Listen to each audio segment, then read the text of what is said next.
I am the Philosophical Bachelor. Welcome to the final video in this series on the Tao Te Ching, where I'll go from chapter 69 to 81, which is the final chapter, and then provide you some conclusions. Chapter 69. In the art of war, there is a saying, I do not dare to be the host, but rather be the guest. Not dare to advance an inch, but rather retreat a foot. This is known as moving without movement, rolling up one's sleeve without baring the arm, attacking without an enemy, seizing without weapons. There is no bigger disaster than to take one's enemy lightly. To take one's enemy lightly is to be close to losing what is precious.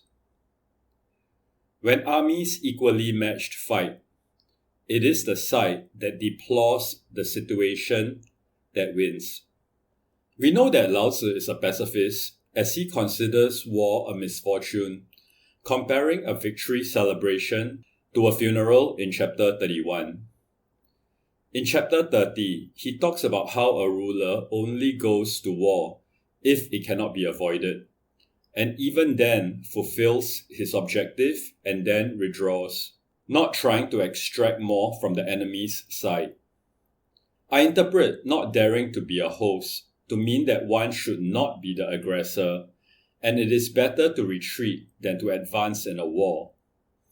It is not that one should surrender or not defend one's ground, but that it is better to be able to avoid war altogether, to achieve one's objective without stirring up anger from the other side, to achieve one's aim without force. This is because we must not underestimate the harm from war and consider the enemy as one who can be easily conquered. In underestimating the enemy and hence choosing war as a way to achieve one's aims, one risks what one already has because one may lose the war.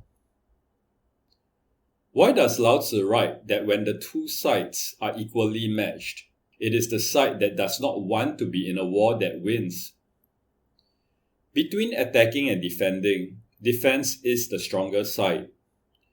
The attacker needs to transport or march his troops and equipment over the distance separating the two sides, along with all the logistical needs that this entails, after which it has to overcome its tactically disadvantageous physical position such as low ground, while the defender occupies already tactically advantageous ground such as forts and towers, shooting arrows down, aided by gravity instead of up against gravity, with walls and other defensive structures making the work of attack more difficult. The defender may also have the moral high ground, simply living peacefully in its own land compared to the aggressor who comes to destroy the other's peace and to seize by force what is not theirs. Hence, if both sides are equally matched, the defender is in the stronger position. The defender deplores the situation because it was merely living in peace and did not seek out the trouble that the attacker is now bringing. Besides, this land is their home, and the people there are their people. The advantage hence lies with the defender. Chapter 70. My words are very easy to know, very easy to put into practice. Yet because no one in the world is able to know it, no one can put it into practice. Words have an ancestor, deeds have a lord. But because people do not know them, they do not know me. Because few know me, I am all the more precious. Thus the wise person wears hemp and conceals his jade. Li Cai explains, the Tao is easy because there is no Tao to discuss, no knowledge to learn, no effort to make, no deeds to perform. And it is hard because the Tao cannot be discussed, because all words are wrong, because it cannot be learned, and because the mind only leads us astray. Because the Tao is not something that can be learned through words, the usual means of text and speech cannot transmit it. The words that do describe the Tao, such as this book, the Tao Te Ching, are merely the fingers pointing at the moon and not the moon itself. The words and actions of the followers of Tao point to the Tao. The Tao is what needs to be known, but is not known in the usual way through instruction, text, and speech, making it hard to know and relatively unknown. We cannot know a wise person from his appearance, since he may be dressed ordinarily, even poorly, but beneath the surface is his precious wisdom. Chapter 71. To know without knowing that you know is superior. To not know and yet know that you know is sickness. The wise person is not sick because he is sick of sickness. One who is sick of sickness is hence not sick. Let us first examine the second half of the first sentence. To not know and yet know that you know is sickness. Let us call this person NK. Employing the traditional Western conception of knowledge as justified true belief, when a person knows something, it means that he has a belief about that thing, which is true, and he has a justification for his belief. This JTB account, Justified True Belief account of knowledge, has been famously problematized by Edmond Gettier, but it suffices for our purposes. So, how is it possible for one to not know something and yet know that he knows it? NK clearly has a belief of that thing. He even thinks he is justified to have that belief, but he is wrong. So what he has is a belief that is neither justified nor true, or if true, is only true incidentally. So he does not in fact know it. Yet not knowing is not the sickness Lao Tzu talks about. What makes it sick is that NK, who does not know, is yet so confident that he knows. He knows that he knows. He does not just suspect, has an opinion, think, or believe that he knows. He is certain that he knows. While the superior person knows without knowing that he knows. Let us call him K. Because K does not know that he knows, he lacks the brazen confidence NK has. Instead, he is humble about how knowledgeable he is. He in fact knows, since he has a belief which he has justification for, and the belief is in fact true. The knowledge, however, is deep within him. He is not paying attention to it such that he is conscious of it. For instance, when presented with the sum 512 plus 75, I know it when I pay attention to it and work it out. I do not, however, know that I know the answer prior to it being presented to me, which then brought my attention to it. This is one sense that K may know without knowing he knows. Another interpretation, which is the more difficult interpretation, is similar to NK's confidence. Jung replied when asked if he believed in God, I don't need to believe, I know. What K knows is not a matter of his learning, belief systems, or reasoning processes, but something so deeply embedded within him that he knows it automatically without having to even consciously think about it. The same way we know where our feet or hands are without having to deliberately call their positions to mind. The wise person has sufficient self-awareness to know what it is that he knows, what he knows but is unable to explain, and what he does not know. He does not suffer the sickness that those like NK has, but instead, the sickness he suffers from is that a sickness such as NKs can even exist. Chapter 72. When people do not fear the powers are great. Do not take liberties with their homes. Do not make their lives burdensome. By leaving them alone and not bothering them, they will not be burdened. Therefore, the wise person knows himself, but does not put himself on parade, loves himself, but does not elevate himself, casting away one and choosing the other. The most powerful forces are so pervasive, for instance gravity or the strong nuclear force, that you do not even realize that they are present. Likewise, the most powerful governments are ones where the people do not realize their presence. Lao Tzu is all for hands-off government. The wise person is confident but is not flashy with it. He is one who is self-aware and cares and protects himself without putting himself above all else. Chapter 73. One whose courage leads to daring gets himself killed. One whose courage leads to not daring lives. Of the two, one is beneficial and one is harmful. When heaven permits evil, who knows why? Even the wise person finds that difficult. The way of heaven is to not strive, but yet have a good victory. To not speak, but yet have a good response. To not summon, but yet they come on their own volition, working naturally, but yet its plans are good. The net of heaven is vast, loose, and yet nothing is lost.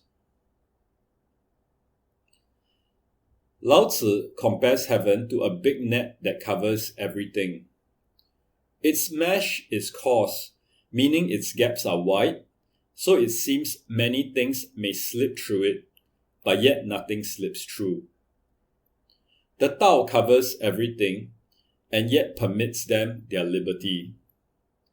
Hence, evil can arise. Do not strive and yet have the confidence that things will get done is not easy. To trust heaven, the Tao, to make things work out well, is to have faith, but it is hard to have faith, especially when one is confronted with evil and if one is used to striving to make things happen. Having courage does not mean being so bold as to always want to fight every opportunity there is. To choose not to fight, but to retreat, also requires courage.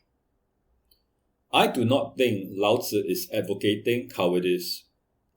I think he is saying what Aristotle will say later, that virtue is a moderation between extremes.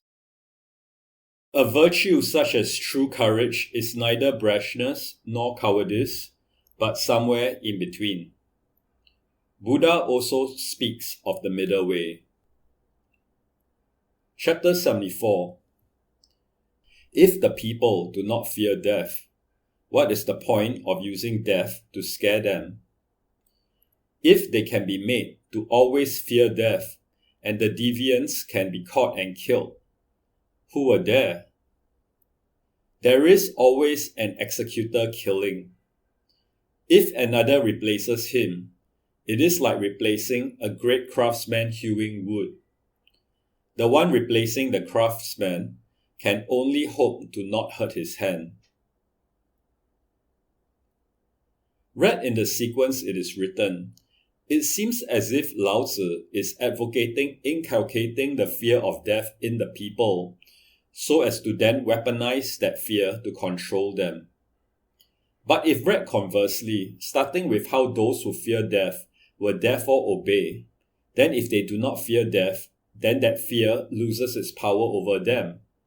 Lao Tzu in chapter 16 talks about death, rebirth, and finally for those who become enlightened, immortality. Why should death therefore be feared? But returning to the direct sense of chapter 74, even if the death penalty is abandoned, it will just be replacing execution with another punishment, perhaps one that is less effective. But following my inverted reading of the first two lines and looking at it through yin-yang, even if we catch and cure current deviance with the death penalty, it will simply create other forms of deviation. Chapter 75. The people are starving because of the taxes consumed by the authorities, leading to starvation. The people are difficult to govern because of the excessive actions of the authorities, leading to the difficulty in governing. The people make light of death because the authorities emphasize life too much, leading to a light attitude towards death. Those who do not regard life as himself is worthier than those who esteem life. Lao Tzu has already spoken about how interference from the government is detrimental to the people in chapters 17, 57, and 58. Hence, I will pay attention to the latter half of chapter 75. Lao Tzu seems to be suggesting that we should not take life too seriously, certainly not as the only thing that matters, but to also take death seriously. Seneca has commented that we live as though we will live forever, which is a mistake since life is brief. Heidegger talks about our being towards death, where the knowledge that we will ultimately die affects or should affect how we live. Not that life is unimportant, but precisely because it is important and limited, because we will ultimately die, we should aim to live deliberately, as Thoreau will say, and live authentically, as Heidegger and Sartre will say. Ho Shang-Kung writes, "Only those who do nothing to stay alive, who aren't moved by titles or sinecures, who aren't affected by wealth and advantages, who refuse to serve the emperor or run errands for lesser lords, they alone are more esteemed than those who love life." I think Kung has exaggerated. Since we first need to survive, and to survive, we need to act in order to meet our basic needs. But beyond that, he has a point. We need to consider how we want to live.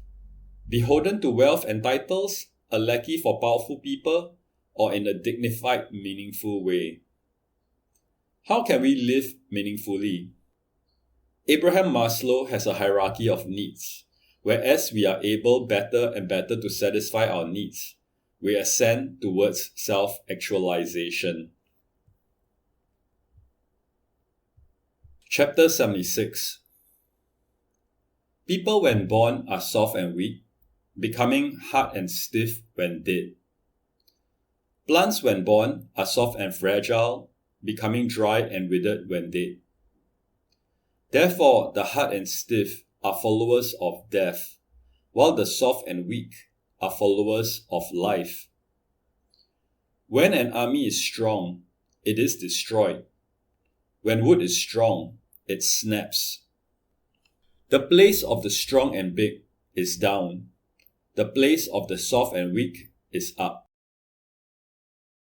This chapter 76 sums up Wu Wei. I gave the example of a tree versus grass in the commentary on chapter 43 and 36, though it bears repeating. Because the grass is soft and weak, it bends with the wind, allowing it to survive strong winds. A tree, however, because it is strong and stiff, gets blown down in strong winds. The tree, seemingly strong, is because of its strength weak, while the grass, seemingly weak, is because of its weakness strong. Lao Tzu is advising us to be like the grass, to be like water, soft, weak and yielding, but which flows everywhere, which is undefeatable. Chapter 77. The way of heaven is like stretching a bow. The high part is brought down, the low part is raised up. Those who have abundance are diminished, those who lack are replenished. The way of heaven is to diminish those with abundance and replenish those with lack. The way of man is not right, diminishing those with lack and giving to those with abundance. Who can take his abundance to give to the world, other than the follower of Tao? It is the wise person who acts without presuming results, succeeds without dwelling on it, and has no desire to be seen as worthy. For a bow to work as intended, when the bowstring is stretched, the top part of the bow must come down, while the bottom part must go up. If the top does not come down, and the bottom does not go up, the bow fails to carry out its function, and no target will be hit. As Lao Tzu tells us in chapter 61 and 66, a good way for the superior to get the inferior to go along with them is not by force, but by humbling themselves. The way of heaven is the way of economic equality according to Lao Tzu, giving to those who lack by taking from those who have plenty. This Robin Hood style seems just and sensible compared to the almost perverse way the world takes from those who have little to give to those who already have a lot, which may even be lawful but is unjust. The follower of Tao serves heaven by giving from his abundance to those in need. The wise person should not assert himself, but instead acts to serve others, though he must not assume he will succeed. Whether he fails or succeeds, he should take both with equanimity and not elevate himself.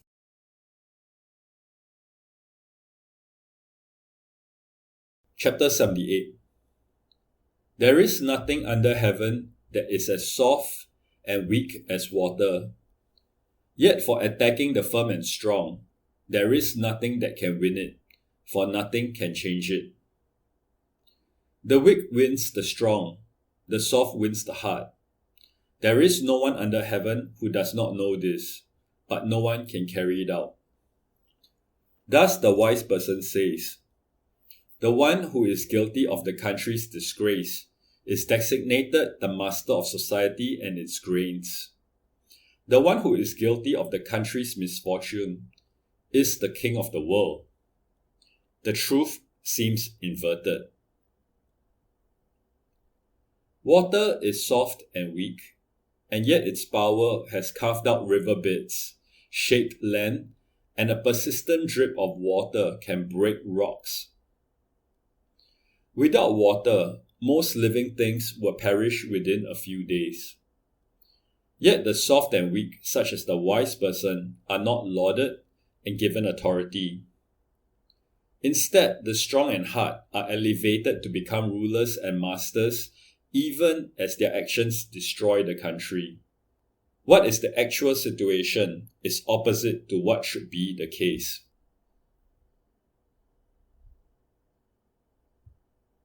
Chapter 79. Reconciling great grievances, there necessarily remains some grievances. How to repay grievances with virtue? How can it be pacified with goodness? Therefore, the wise person executes his portion of the contract, yet does not hold the counterparty responsible. Those with virtue attend to their obligations. Those without virtue attend to their rights. The way of heaven is impartial, always on the side of the good person.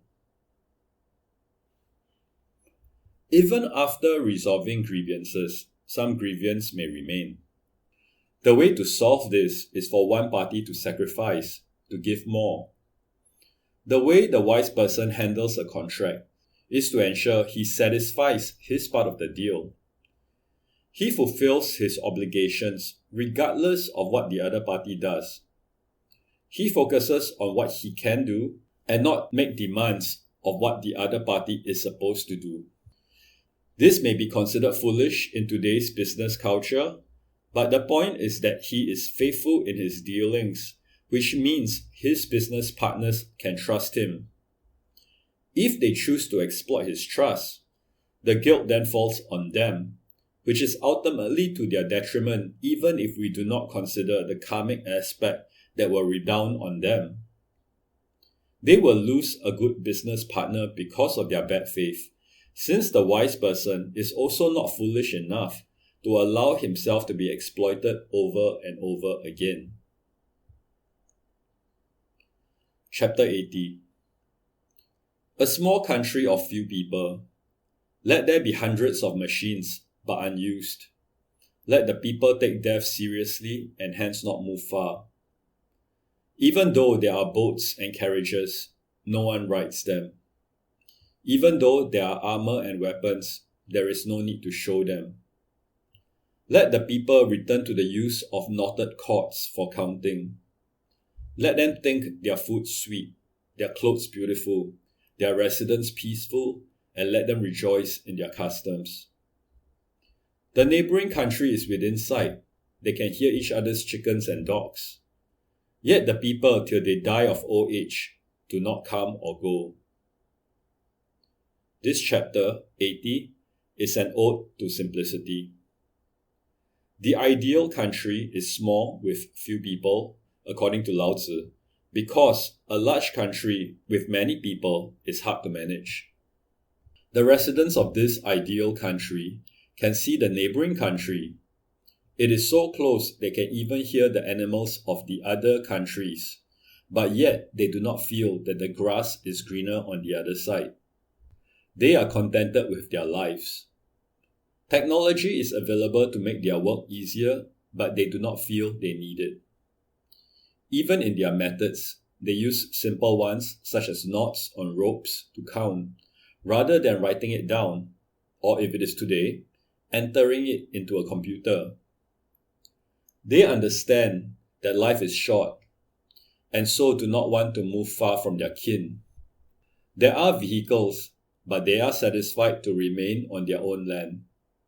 They have weapons and armor, but do not feel any threat such that they need to make a show of them to deter potential enemies. They enjoy their food, their clothing, their homes, their customs, even if these are simple.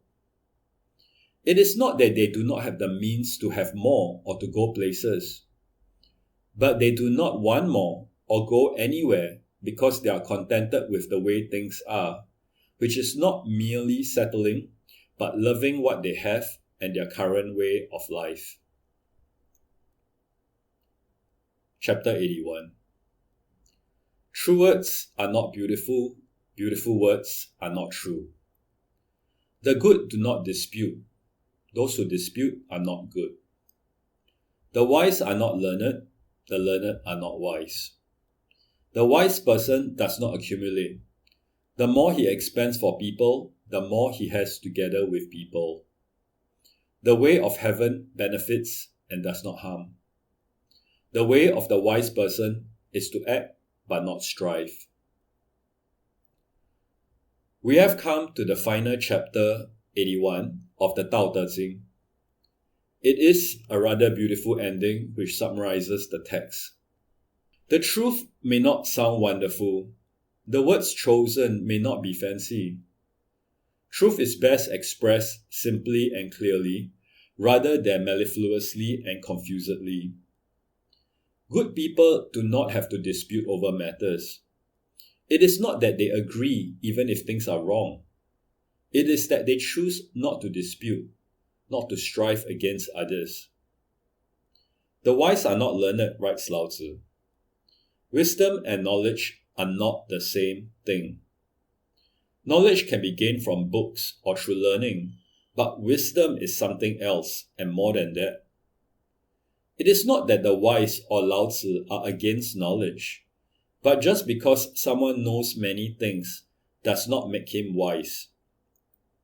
Lao Tzu will say that wisdom is to follow the Tao. Following the Tao is not just available to those with lots of learning, but also those who only have a basic knowledge. Heaven works to benefit and not to harm. This can be interpreted theistically, but I think there can be also a non-theistic interpretation. Borrowing from Bradley, at the level of the total, of the absolute, there are no contradictions. The yin and the yang are in perfect balance, and the whole, as whole, is complete. Knowing this, the wise person does not have to store earthly possessions and wealth, instead expending it on the people to collectively enlarge what everyone has together. His wealth is not found in money or assets, but is embodied in his relationship with the people. He does not strive against them, and therefore they do not strive against him. He need not fear death, and he need not fear life. Conversely, he does not embrace death, but neither does he embrace life. Hence, he acts non-assertively, not serving his own selfish goals, but acting for the sake of the people. Lao Tzu gives us a beautiful conclusion in the final 2 chapters of the Tao Te Ching, presenting a vision of how a country will be if all its people were following the Tao. These people lead simple lives but do not want for anything, with simple ideas and truths not requiring confused and sophisticated disputation. They enjoy an easy contentment individually and collectively, not striving against one another since there is nothing to strive for. They are led by a wise person who does not interfere with their lives, while heaven protects and looks down benevolently on all. The Tao Te Ching is Lao Tzu's answer to the perennial philosophical question of what is the good life by way of metaphysics. The way we should live is influenced by what reality is. This reality is undergirded by the Tao as a pervasive force, a principle that will guide people to lead a good life. Since countries are ultimately composed of people, countries should organize themselves to provide a structure so that people can lead good lives in it.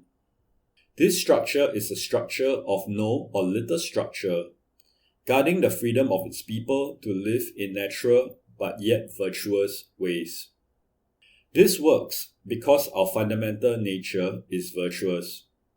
Our fundamental nature is virtuous because the Tao, as nature, is the very ground by which what is virtuous comes to be virtuous.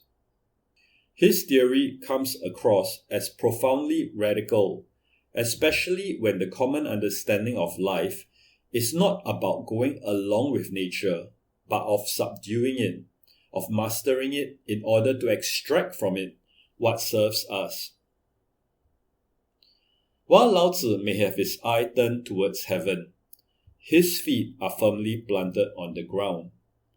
He is not a romantic idealist detached from the realities of this world. He is fully aware of the selfishness of human beings, of the hegemony of larger, more powerful countries towards the smaller and less powerful, of the human condition of struggle and suffering, but also of kindness and happiness. He provides an overarching ethical, social, and political solution based on virtue and nature. Wu Wei is his ethics, where non-self-assertive action in line with our natural instincts serves one well, across the individual, social, and political level. Instead of stature and pride being the central driving forces of people's interaction with one another, humility and service takes the foremost position. His theory is thoroughly humanistic, recognizing the unique place of human beings in an indifferent cosmos.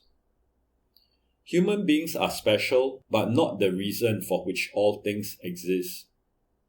We are one among many, not masters, but members of this commonwealth who should live in alignment with nature.